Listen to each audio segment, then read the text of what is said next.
नमस्कार, मैं हूँ मनविंदर। आप सभी राष्ट्रवादियों का एमबीएन नेटवर्क में एक बार फिर से बहुत-बहुत स्वागत है।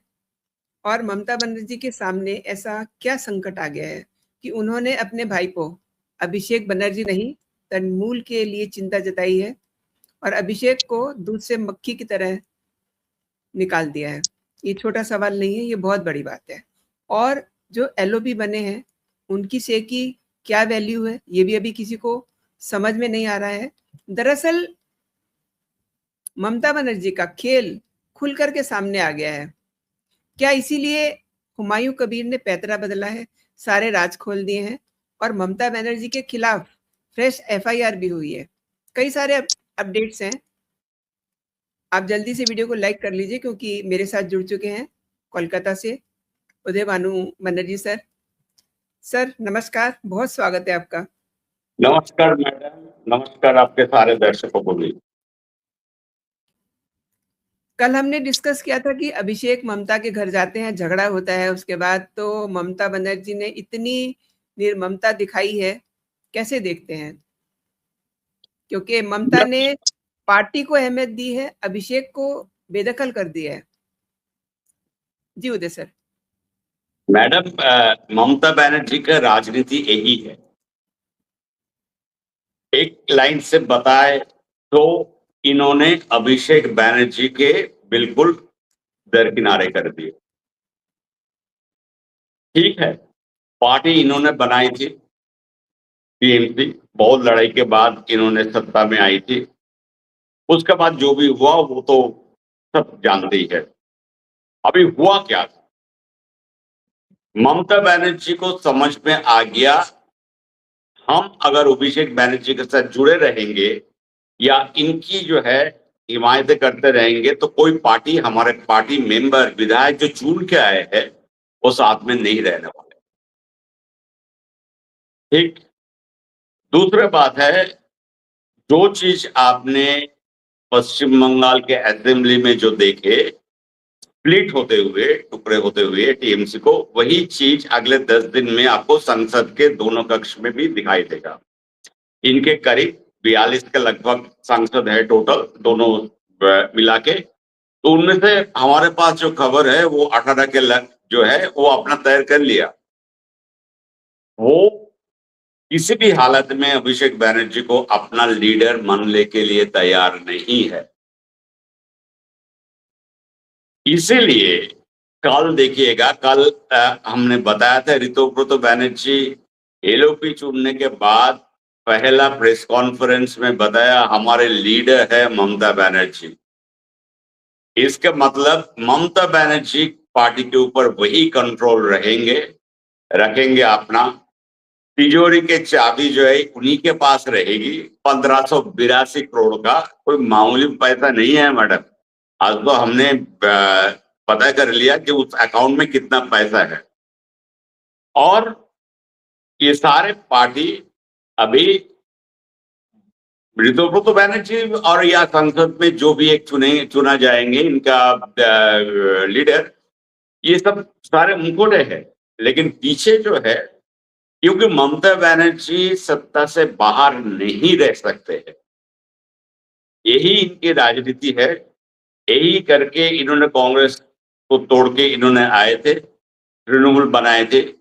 इतने घोटाला हुआ, इतने इनका मंत्री, कैबिनेट मिनिस्टर तिहाड़ गए, सब कुछ। लेकिन इनके मुंह से एक ही शब्द निकला हमेशा, एक स्टेप, हमें तो मालूम ही नहीं था। हमारे लिए तो वो शेर था हमारा पार्टी का, उनका तो बहुत बड़ा कंट्रीब्यूशन रहा समाज में। तो ममता बनर्जी किसी का सगी नहीं है। आप अगर सोचेंगे जो ये अपना परिवार और अभिषेक बनर्जी को बचाने में, हाँ, कोशिश जरूर करेंगे बचाने के लिए, उतना ही तक। लेकिन जहां उनका अपना कपड़े पे कुछ भी छींटे आए या अपना जो चप्पल सफेद पहनते हैं उन पे थोड़ा सा कीचड़ लग जाए, वो बर्दाश्त नहीं कर पाएंगे। और उदय सर, पार्टी का जो स्टैंड है वो अभी तक क्लियर नहीं हो रहा। हुमायूं कबीर ये तो पार्टी छोड़ चुके थे, लेकिन अब क्यों कह रहे हैं कि रेजीनगर की सीट को वो ममता को देने को तैयार हैं? ये खेल क्या चल रहा है? मैडम, बहुत पहले पुराना वीडियो दर्शकों को कहेंगे, हमारे आपके साथ जो चर्चा हुई थी इलेक्शन के दौरान, जब ये हुमायूं कबीर अचानक मुगल सम्राट को याद कर लिया और पश्चिम बंगाल में बाबरी मस्जिद बनाने का, और उसमें पूरी सपोर्ट उस टाइम में भी हम कहे थे ममता बनर्जी का सपोर्ट था इनके पीछे। तब तक उनको पता चल गया था जो मुस्लिम वोट बैंक इनसे धीरे धीरे खिसक रही है। तो हुमायूं कबीर का काम दिया गया था उनको, यही रोल था, उनको प्लान किया गया था इसलिए क्योंकि मुस्लिम वोट सारे इकट्ठा करो, उसके बाद तुम धीरे से उनको सस्पेंड किया, ठीक है, लेकिन पार्टी का मेंबरशिप उनका अभी भी है तृणमूल में। तो ये सारे बहुत बड़े ऊंचे खिलाड़ी है मैडम, और इन्होंने क्यों नहीं ऑफर करेंगे?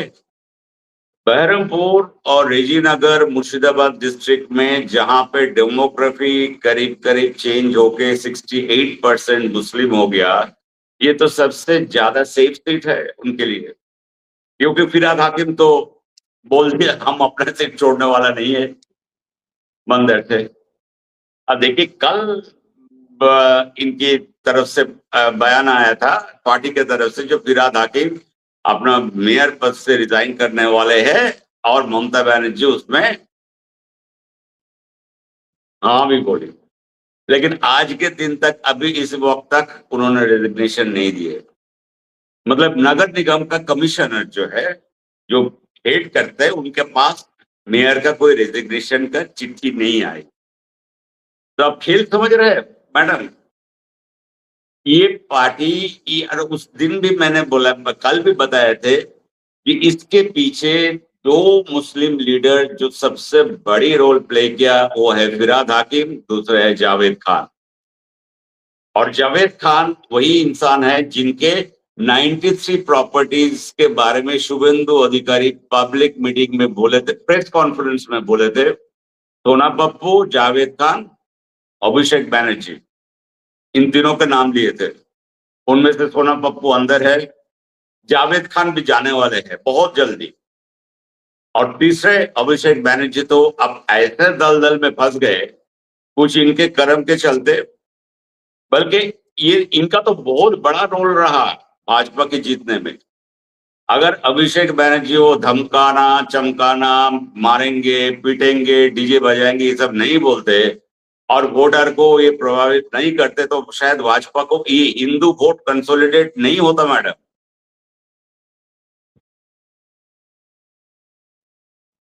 और उदय सर, ममता के खिलाफ तो एक फ्रेश एफआईआर भी हो गई है। तो क्या है ये पूरा मामला और ये क्या शेप लेगा आगे जाकर के? क्योंकि आप ऑफ कैमरा जब हम बात कर रहे थे, कुछ आप पिछली बातें भी उनका जिक्र कर रहे थे। जी सर।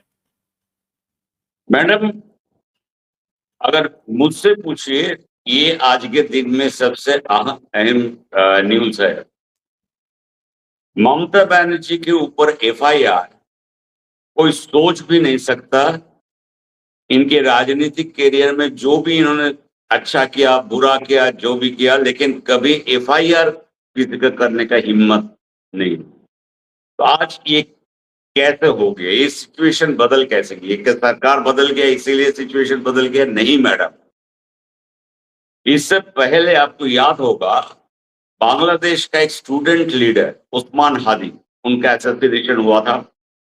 उस टाइम में सारे यूनुस मियां का सरकार उस टाइम में चले थे। वो लोग सारे जो भारत के रॉ अननोन गनमैन और ये सारे नैरेटिव वहां पे चलाया था, जिसके चलते वो बहुत सारे और भी हिंदू के ऊपर वहां पे अत्याचार हुई थी, एक दो जाने भी चले गई थी। उसके बाद क्या हुआ? उसके बाद तो हम देखे जो चुनाव सिचुएशन आ गया, चुनाव के कैंपेन शुरू हो गया। तो ममता बनर्जी एक कैंपेन में ये कह दिया, जो बांग्लादेश का जो स्टूडेंट लीडर जो जिसका हत्या हुई थी, उसमें हमारा गृह मंत्री अमित शाह जी का और हमारे इंटेलिजेंस एजेंसी, इस बयान को किसी ने मतलब उतना सीरियसली लिया नहीं। ये सोच लीजिए गलती हम लोग ही नजरअंदाज कर दिए थे। लेकिन इस बयान के बाद पीछे एक बहुत बड़ा कांड हो गया।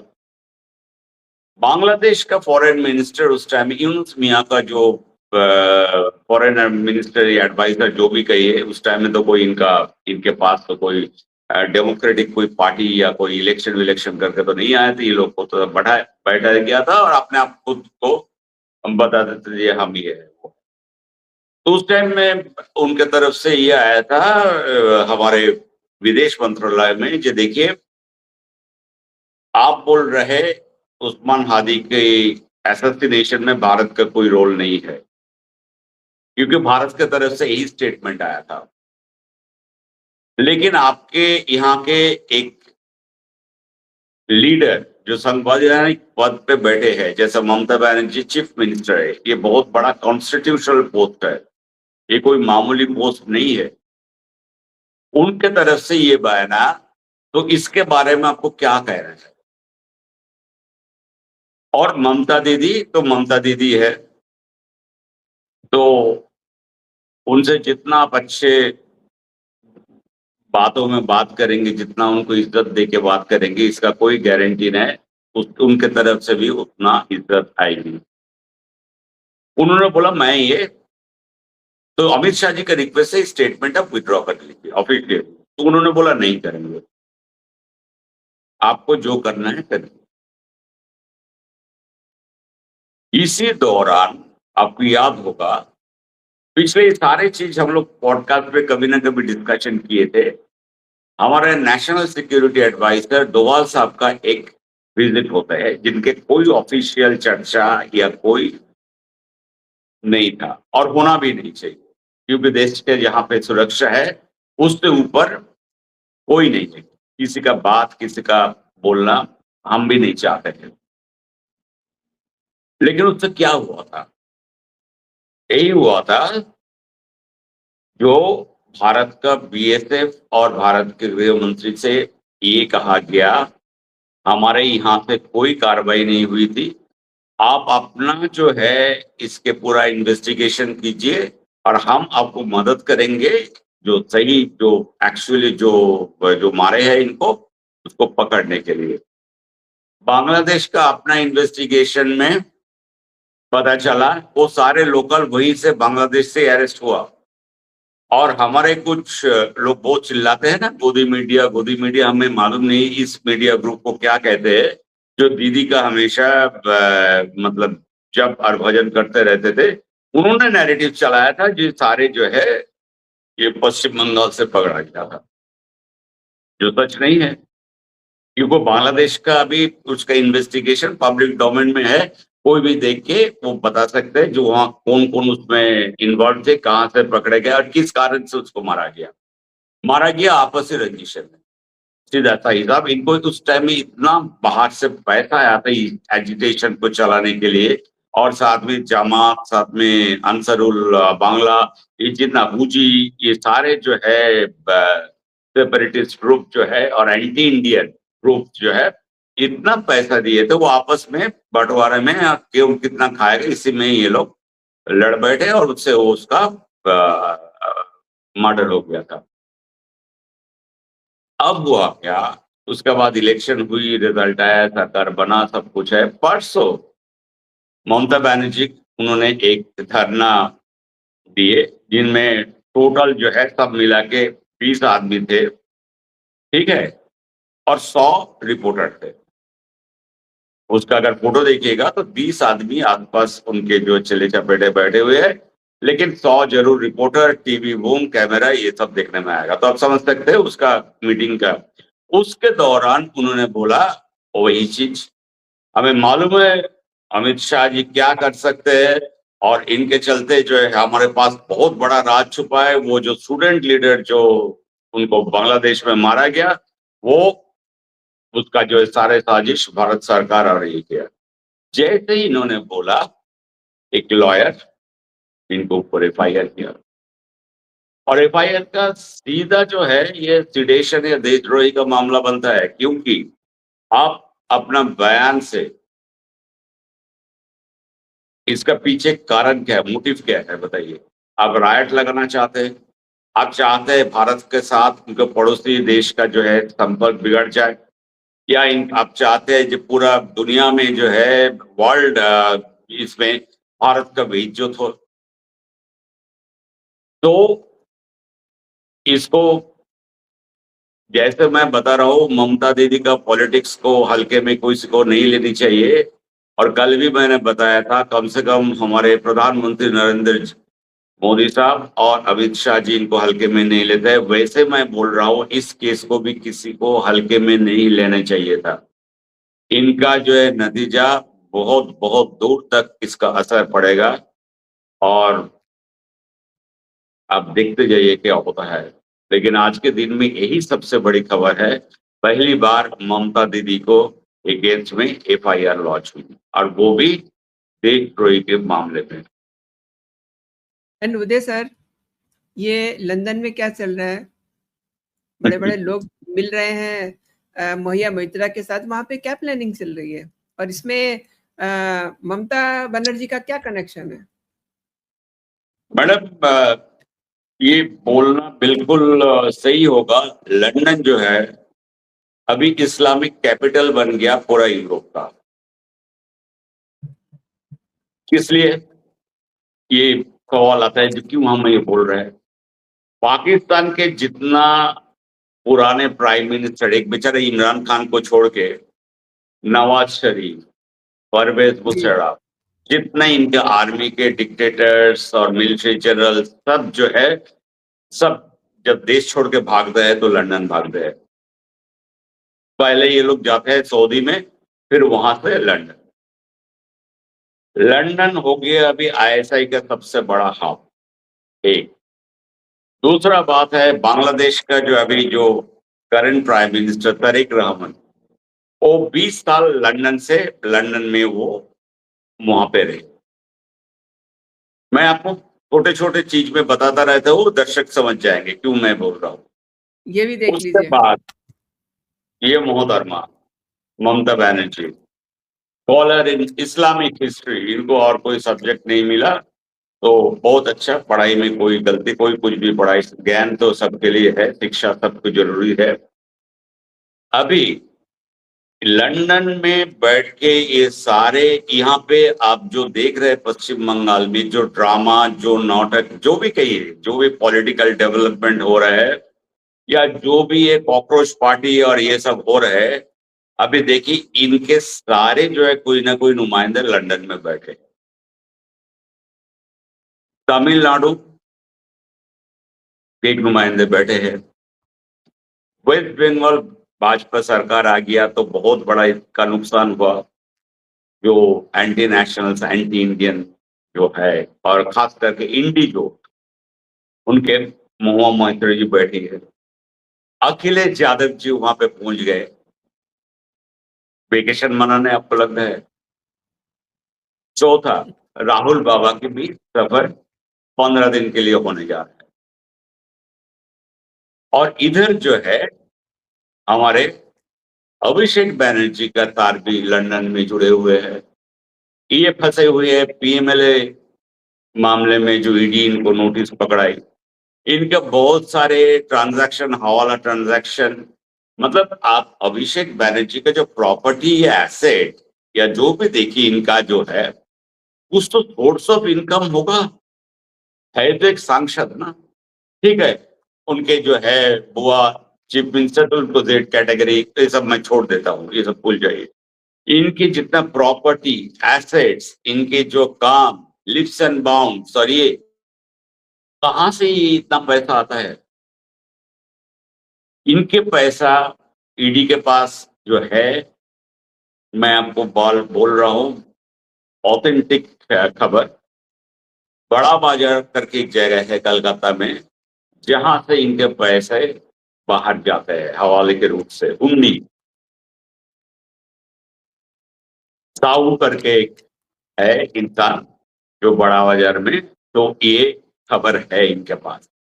वो पैसा जो है दुबई होके, लंदन होके, एक पॉडकास्ट में मैंने बताया थे, अभिषेक बैनर्जी जितने बार विदेश गए अपना आंख के ट्रीटमेंट में, उनका रूट होता था Calcutta, Dubai, USA, London, Dubai, Calcutta.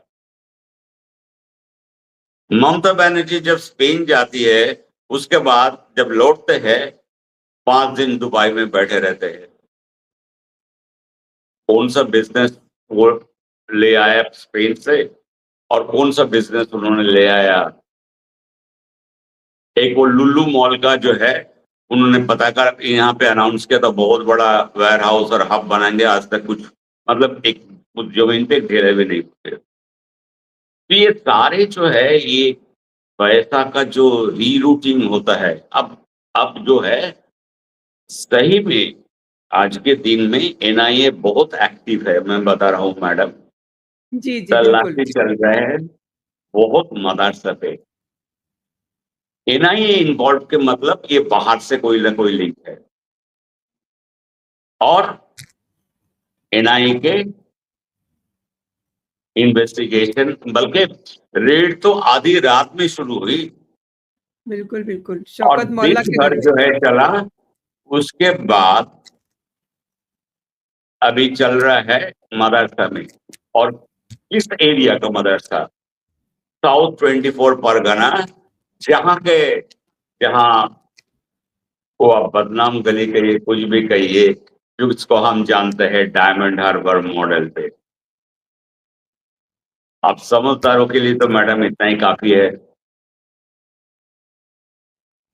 ये जहांगीर, शाहजहां, शौकत मुल्ला, जिनके आज यहाँ पे शौकत मुल्ला तो अजीब गरीब किस्सा। इनका घोटाला का तो कोई मतलब नए तरीके से, ये पूरा के पूरा नदी आ गए जहां पे इन्होंने रिसोर्ट बनाया। और देखिए ना दहशत कितनी है, ये बेड के नीचे से निकले हैं। हाँ, लगातार धरपकड़ ये चल रही है। और साइडो किया। जिन लोगों ने सर ये कूच बिहार का है, पश्चिम बंगाल में कटमनी घोटाला, ये सब दृश्य जो है ये बताते हैं कि किस तरीके से इन्होंने गरीबों को ये जो लूटा है, अब इनका छिपना मुश्किल हो रहा है, इज़न्ट इट? बिल्कुल, तभी तो आपको डेली देखने में मिल रहा है ना, महिला सबसे आगे है अंडा फेंकने में। जी। इसका मतलब क्या है? महिला के ऊपर इतना अत्याचार ये लोग किए। ये लोग सब मिलके बहुत बड़ा कन्वर्शन रैकेट चलाते थे। इनकी इस लोकेलिटी से, इस एरिया से सालों में हजारों बच्चियां जो है गायब हो जाते थे, जिनका कोई नाम निशान या कुछ नहीं आपको मिलता है। कोई एफआईआर दर्ज नहीं होता है। और लड़की कहाँ से कभी कभार उसको रेस्क्यू होता है, कभी नहीं होता। सारे सुंदरबन एरिया है, ये सारे कंट्रोल करते थे अभिषेक बैनर्जी का टीम। ये शौकत मोल्ला, जहांगीर खान, शेख शाहजहां, यही लोग हैं। और सबके नाम देखिए ना, कौन कौन पकड़े जा रहे हैं, कौन कौन अभी पुलिस कस्टडी हिरासत में है। तो अजीब गरीब नाम है। ये कौन सा तुर्की या टर्की या पार्शियन या कौन मुगल बादशाह और राजाओं के साथ सारे खानदान पैदाइश, मतलब सारे ये पश्चिम बंगाल में ये लोग छोड़ के गए। आप बोल रहे हैं कि मदरसों पे एनआईए के छापे पड़ रहे हैं, इसका मतलब वहाँ भी कोई विदेशी कनेक्शन नज़र आ रहा है? 100%।